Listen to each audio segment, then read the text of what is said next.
Video walkthrough on a Heartland Pioneer. We're starting the back. You're pre-wired for a backup camera. Now this does not come with a backup camera. That's a separate purchase. If you choose to purchase one, just make sure you let somebody know and we can try to get that installed. It does use power from your marker lights up there, so the running lights on your tow vehicle need to be on for your camera to work. Got this fold down rack here, super simple to use. Pull these pins out, pull this pin out, fold it down, and then repin it in here. Super simple.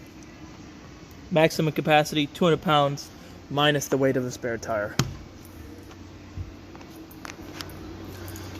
Cable inlet here, so if you're going somewhere that provides cable, you can hook up cable through there. City water hookup. This is where you're going to hook up water. You'll be able to run off of city water pressure. You won't need your pump. Got an outdoor shower, hot and cold. This does pull out. Black tank flush, so when you're dumping your black tank, you can hook your hose to here. There's a little nozzle in there. It'll flush out your tanks. Make sure they're not coated in any black tank residue. 30 amp show cord. This is your show cord. This will come with a unit. I'll put it in the front compartment. It's about 25-30 feet long. And right over here, bumper caps come off. That's going to be the perfect spot to store your sewer hose. Speaking of sewer hose, right down in here is your dump area. You got your two valves here. One on your left is your gray tank. One on your right is a black tank. There's a cap inside. We'll make sure this cap gets put on for you before you guys take it. It's inside and I'll put it on. And then I always recommend make sure they're all the way closed before you take the cap off. And then I do black tank first, which is the one labeled wastewater holding tank. Let that get all drained out, and then I'll do a gray tank that'll kind of flush the hose out so you don't have to carry around the nasty hose. Side seals, every once in a while, you're going to want to inspect them. Make sure they're not dry or cracked or anything like that. If they get to that point, you can definitely take it in and have us do what's called a slide out maintenance. We do stuff to your seals and your slide out rails. Or you can buy the necessary materials here to do it yourself. Now the slide, we won't be able to open all the way because we're going to want to do a bench. So kind of bear with me. We'll go around.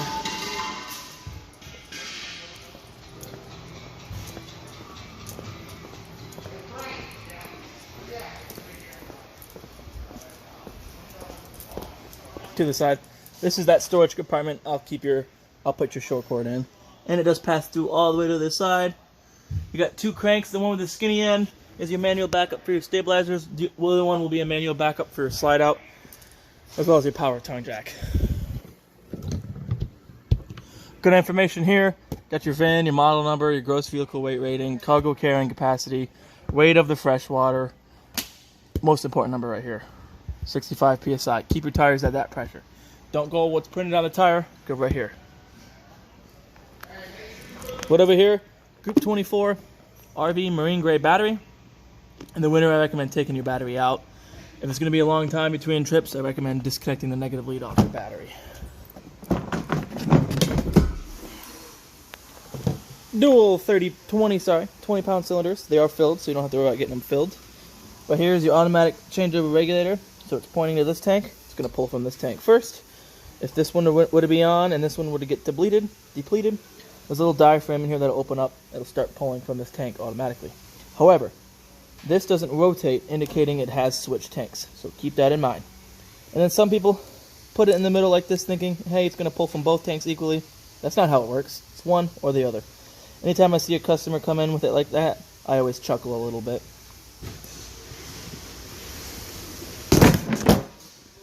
Seven-way. So this will get hooked to the back of your tow vehicle to allow your brakes and the lights, running lights and the turn signals on the trailer to work.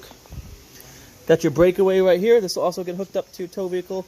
This is in case anything were to get unhitched. It's going to pull that pin out of the box, activates the brakes on the trailer. Got a power tongue jack.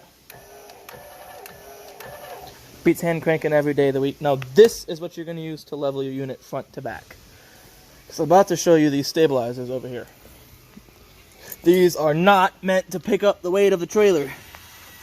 They're just meant to stabilize it. So once you get your trailer level front to back with your tongue jack, if you want it side to side as you're backing in, you back it in under some blocks under your tires to get it level side to side. Once you get it level the way you like it, run these jacks, snug them down. That's it.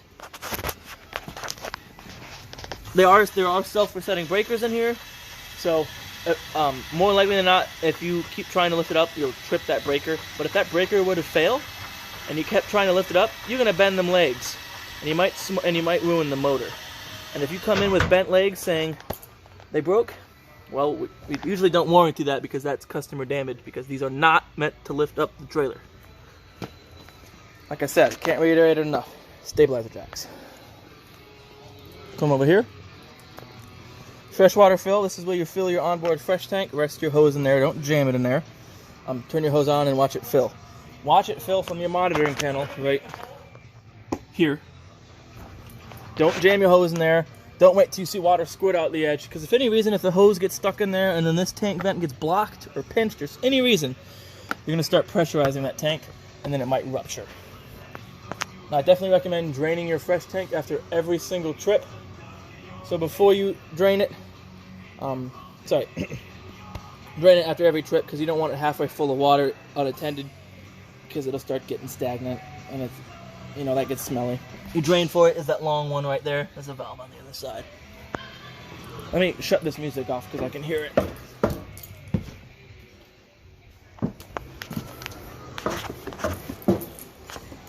Alright, now here you have a cable outlet and a power outlet. All your outlets are GFCI, all your outdoor outlets are GFCI. All your GFCI outlets are on the same circuit. If one's going to trip, they're all going to trip. Pop this open if you're going to use your fan on your range hood so it has somewhere to vent, but when you travel, close. And I like to close it overnight so no insects make their way in there. Water heater, super simple. All you got to do when you're ready, throw your plug into there. I use it's a 15/16 is the socket size. And then I use a little 15/16 socket with an extension and a ratcheting wrench. Get it started by hand because it is plastic. Snug it the rest of the way with a wrench. They do make a special tool you can use for it. I think we sell those here, but that's more like a traditional box end wrench, and I always end up scraping my knuckles when I use them. Once you get that plug in there, as soon as you hook up water, either from your pump or from your city water, it's going to automatically start filling up. Excuse me. Then once it's full, you'll be able to turn it on. And now, just like your fresh tank, definitely recommend draining it after every trip because you don't want to be having it sit full of water. Water will start to get stagnant. So, before you pull your drain plug, shut off any sources of water. And then crack your pressure relief right here. Water is going to squirt out. Once it stops squirting out, snap it closed. Then you can take your plug out. If you neglect to do this first, you're going to get a bath. And then clean in here and clean in here quite regularly. Should have no issues with it.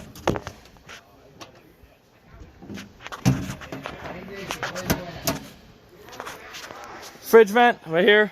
Make sure you keep it clean. Every once in a while I recommend popping this off and cleaning back there. Furnace. Clean in here quite regularly too. They do make a screen you can put on these. They don't recommend you running with the screen on. But as far as like traveling or storage, it's going to keep insects from building nests in there. It's going to keep road debris out of there. Then you do have back stabilizer jacks. Work the same way as the front ones. And then access to the bathroom from the outside. Alright, now we're going to make our way on into the inside. We'll start in the bedroom. Light switch for the bedroom right here. You do have a light above the bed. Plenty of storage in here too. Come over here. Got an outlet over here. This is just a plate, access to the wiring for the awning. Come over here. Another outlet. Emergency exit. It's very simple to use. Lift up right here. Push out. You can rest it here like a normal window. If it was an emergency, you push this all the way out, grab this right here, pull it off, and then jump out the window. Spots for a TV. If you're going to mount it, you can see where the staples are. That's where there's going to be a stud or mounting plate for your TV. You have a cable outlet, power outlet right there. Carbon monoxide alarm in here. Uses a 9-volt battery, so when they start getting those low voltage chirps, throw a new battery in it. Your door, you want to make sure it's locked like this when you travel, so it's not banging all over the place, but when you want to use it, just unhook it and slide it. It doesn't lock closed or anything, but that should give you enough privacy in here. Go over here, spot for another TV. You can again feel here for to mount it, or you can just rest it here. Just make sure when you travel to remove it and set it in somewhere safe. You hook your TV up to here. If you're going to use your antenna, turn it on there. If you're gonna use cable, turn it off. Then you have power there. Radio, super simple. So if you want to change inside or outside, you push and hold the band button. It's going to turn zone 1 on. Zone 1 is inside, so now you can hear it inside. If you turn zone 2 off, it's going to fade off. And then it's just going to be outside speakers. And then it works vice versa. You can turn zone 2 off and just have zone 1 on. But if you want to change band, you then just tap that button. So I'm not hitting this button right here. I'm hitting the one above it. I'm just holding it for zone. And the other one's for mute. Change your radio channels here. Here. Volume here. You can change your modes. Auxiliary, that right there. And then Bluetooth. You can Bluetooth your phone to this. Then USB. USB is only for charging. It's not for interfacing your phone to it. Then these right here are presets. Push and hold to save a preset. Then you power button. Push and hold to turn it off. And then 2 more USB outlets down there for charging your phone. Remember I said the slide out isn't all the way open. So just kind of bear with me. Your couch is a jackknife couch. You can grab it underneath here, lift up, storage underneath. Fold it down for somewhere to sleep. Fold it back up again. Then you can fold this down. USB ports on either side. Outlets right here, lights here, and your cup holders.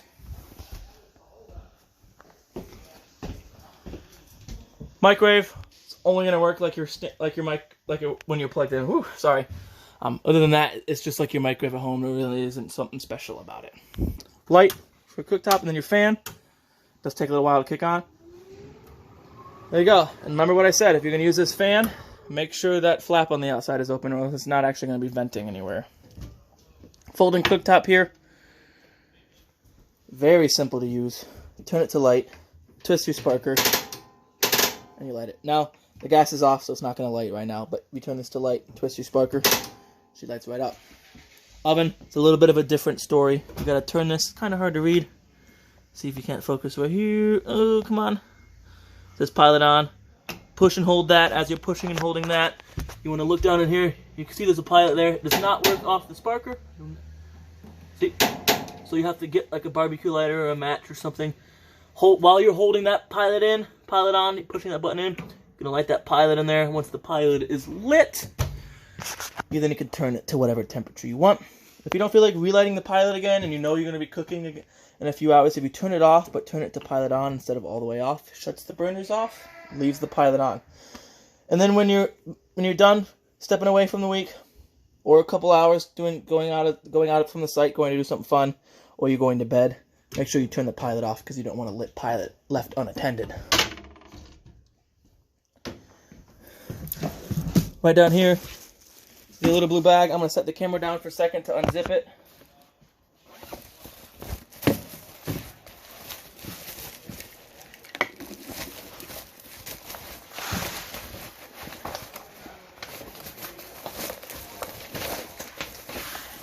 Alright, there we go.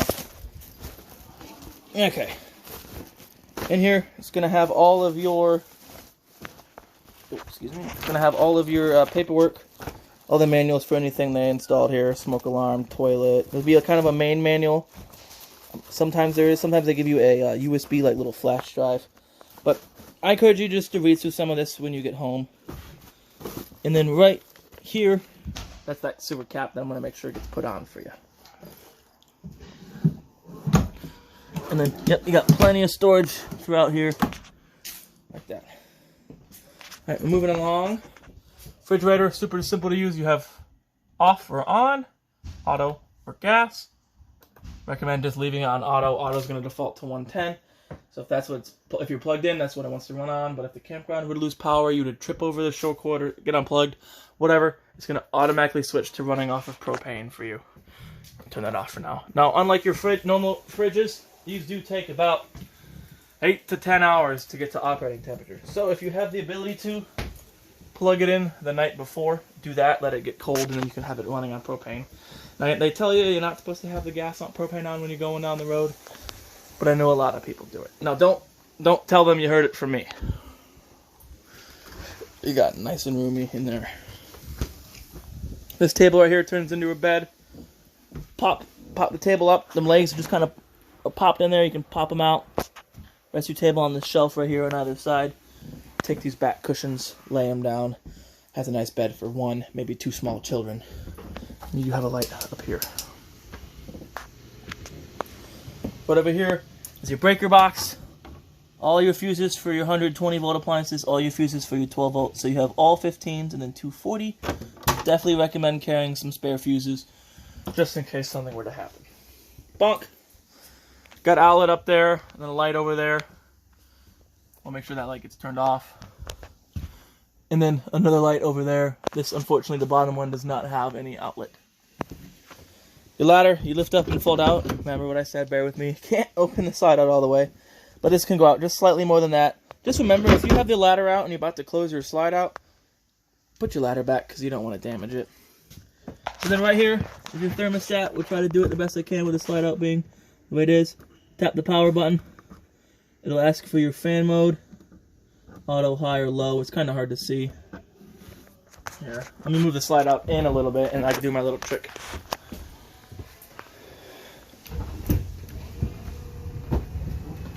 Boom. Let's see if that'll work. Boom, right here. So first it'll ask what fan mode you want, auto, high, or low. Let's see if we can get, yeah, high or low. There we go. Definitely recommend just leaving on auto. Auto is going to let your AC or furnace cycle on and off at whatever temperature you have it set. So if you have it set to 60, once the AC hits 60, it'll shut off and then it'll cycle on and off to help regulate that. If you just had it on high or low, it won't cycle off, it'll just keep running. And then hit it again, you got cool, auto for your cool, goes all the way down to 55, hit it again, goes to your furnace goes all the way to 90. Come in your bathroom. There ain't a whole heck of a lot going on in the bathroom. You have these, your resettable GFCI right here.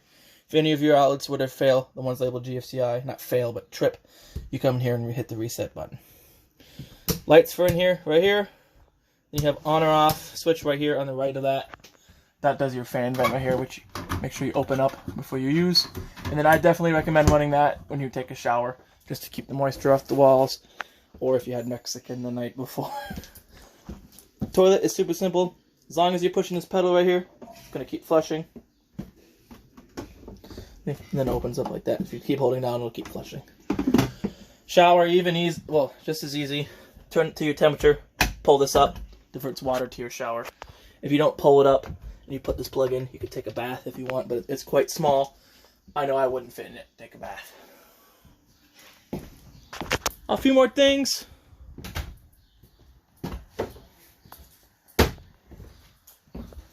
Smoke alarm, just like your carbon monoxide alarm, uses 9-volt batteries. And then over here, underneath there, you got your propane gas alarm. That'll alarm if there's a propane leak. That is hardwired to the 12-volt system. There's no batteries you have to worry about changing. However, if that battery up front, the one by the tongue I was showing you, if that were to start dying, that'll start giving low voltage chirps too as well.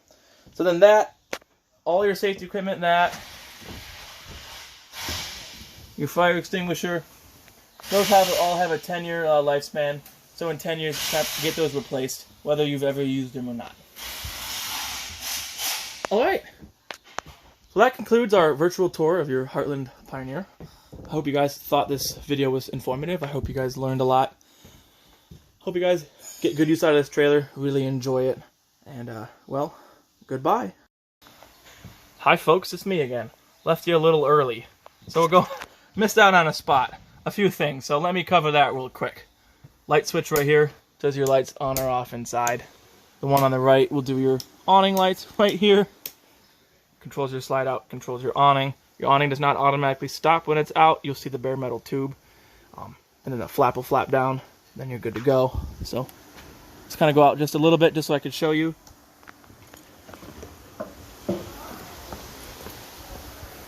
Right here, you are adjustable. You just pull the pins and then you raise and lower the arm to pitch the corner. So if it's raining, you can have water pitch off to one end. Now if it's storming real hard, really big gust of winds, roll your awning in. You don't want to risk the rain ripping it, the fabric, or bending an arm or something like that. If you roll it in wet, as soon as you get the chance to, roll it back out, let it dry off, and then that way it doesn't hold moisture in there. Right over here, You don't actually have it installed, but you're pre-wired for it. That's the WineGuard branded Wi-Fi extender. And then below here, more lights. One on the left does some blue LEDs underneath the trailer. One on the right does LEDs above your slide out. Got your monitoring panel here. You can turn on and off your water pump here. Water heater on gas, water heater on electric. You can do both at once if you choose. If you are going to use electric, make sure there's water on it though. And then you can read how full your black, your gray, your fresh, and your battery. Your battery will always read 12.3 when you're plugged in. So keep that in mind. Now this is truly goodbye. I apologize for ending a little bit early, but now this is goodbye for a reason.